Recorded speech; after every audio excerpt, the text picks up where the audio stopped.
Hello everyone, this is meteorologist Marshall Downing, and today we have a Weather Authority alert day in effect. Most of what we're looking at for today is flood potential, but we also have the chance for storms like we did yesterday. I do think that the flood chance is a little bit higher than what the storm chance is going to be for most of today.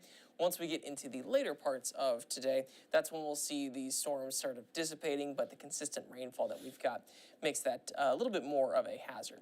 Right now, we've got a severe thunderstorm warning stretching along a lot of south side, including Danville, including Charlotte, Halifax, and Pennsylvania counties. Now, that one's been brewing around for a while, still lasts until 12:30, so about 10 more minutes on that one. It has been losing some strength as it's moving towards the north, so that's somewhat of a good sign, but there's still plenty of reds along the leading edge of that storm. Not quite as intense as it was, but looking further towards the south, we have had some extra severe thunderstorm warnings as well. And I don't think that all of those will make their way across the North Carolina border, but I won't be surprised if Patrick, Henry, parts of Carroll, and then up towards Floyd and Franklin counties end up with severe thunderstorm warnings in a couple of hours. We have a flood watch in effect across a lot of the region. In fact, most of us are in that flood watch. I don't think we really see a lot of counties that are outside of that as we get into the later parts of today. Pocahontas County was added to that earlier on, and that is going to last all the way into the evening. I think it takes until well into tomorrow for us to dry out well enough for that flood watch to go away. On the future tracker, we're going to stay fairly soggy through a lot of the afternoon. As we continue towards 3 p.m., some of the activity builds more in the NRV, and I think that's actually where we're looking at a better chance of flood development later on for today. Even though most of our storminess right now is further down towards the south and east, I still think we've got that flood chance fairly consistently in the NRV towards Blacksburg, and that's going to take a while to dissipate. Now, around 6, we start to see that breaking up a little bit. It's still there. We still have isolated storms. It's not exactly calm at that point. And then as we get into the evening, then it starts to dissipate. After 9 p.m., there's not a whole lot left over. Some showers here and there. Might get some downpours around 7 a.m. on Sunday, but the storm threat is lower, the flood threat is much lower, Sunday's looking nicer, and that'll set us up for at least a couple nice days to start off next week. Now, we do have a severe weather outlook of level 1 risk for today. That's the marginal risk. All of our counties are included in the green. There's not a level 2 risk to go along with this. We had a level 2 yesterday, so this is kind of a good sign. Flooding has replaced hail as one of our main threats. Yesterday, hail was definitely one of the ones we were looking at in particular, but as we continue through that night going into this morning, we just don't have enough energy really to get a lot of hail going. Meanwhile, we do have enough moisture around for the flooding potential, especially since the last couple of days we've had some fairly consistent rainfall that's primed the ground, primed the environment for us to have the chance of rain or the chance of flooding because of the extra rain that we've got today. The damaging wind gust threat is still there like it had been over the past few days. Now, Saturday, almost all of us are covered in that level 2 flood risk, but Sunday, not even all of us are in the level 1 risk. So that's a good sign. That's starting to go down. And then on Monday, we really start to dry out. We get a nice break for those first couple of days in the work week.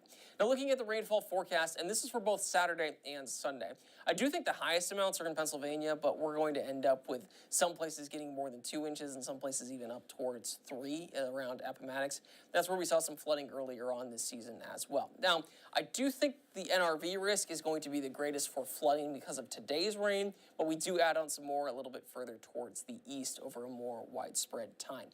The rain yesterday was mainly concentrated in the highlands, and today it stays a little bit further south. So at least that's distributing it well.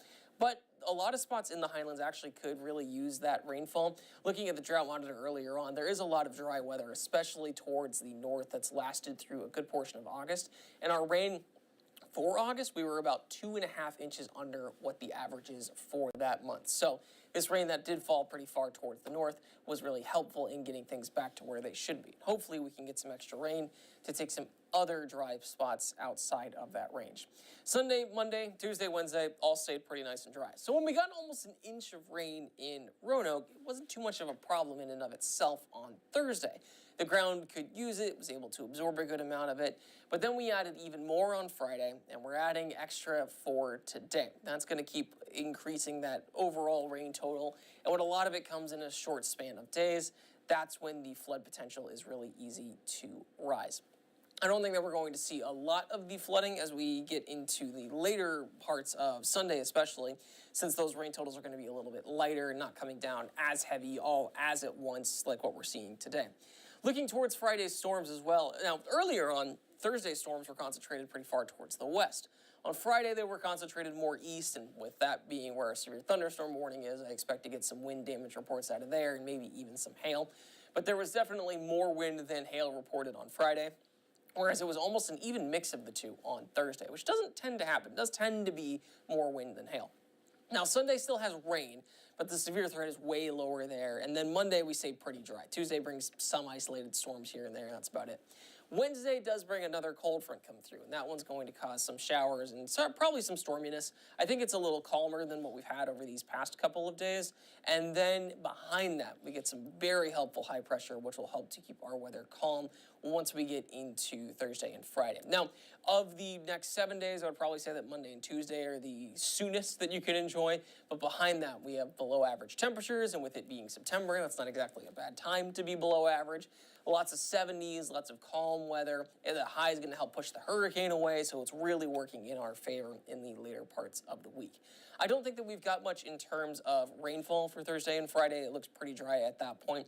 We do have a lot of cloud cover on Sunday, but even that breaks up for Monday, and that extra sunshine helps our temperatures to warm up. Mid-80s for both Monday and Tuesday. We are going to be in the 70s fairly consistently from Wednesday on. That cold front does help to keep Wednesday a little bit cooler, and then we stay in that cooler range for Thursday and Friday. Now I'm going to check in, see if we have any questions. If we do, more than happy to answer those. If not, then I hope you have a wonderful and safe rest of your day. We'll go ahead and switch this back over towards the radar that we've been looking at.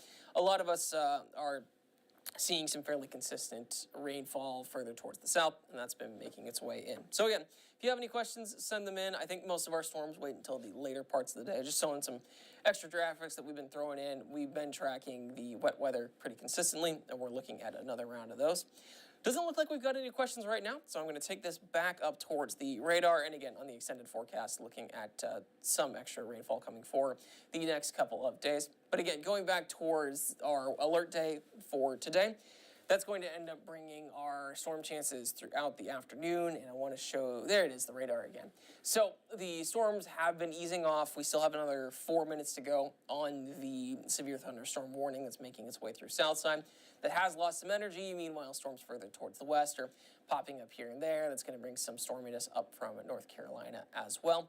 Looking further towards the south, there is plenty of moisture that still has to make its way up towards us and past us. So it's going to be a while before we're really done with this system. But once we are, it doesn't look like we have flood or storm potential until at least Wednesday of next week. Sunday's weather is going to be on the calmer side. So hopefully you have a safe rest of the afternoon. After we get towards 9 p.m., the activity really evens out. Hopefully everything just goes nicely for you as the rest of the day is along. If you have any more weather information that you want, be sure to keep checking in with us on air and online at WSLS. We're going to keep you updated all the way through these storms. Jeff Hanowich, Chief Meteorologist, will be in tonight for all of your latest updates. Bye for now.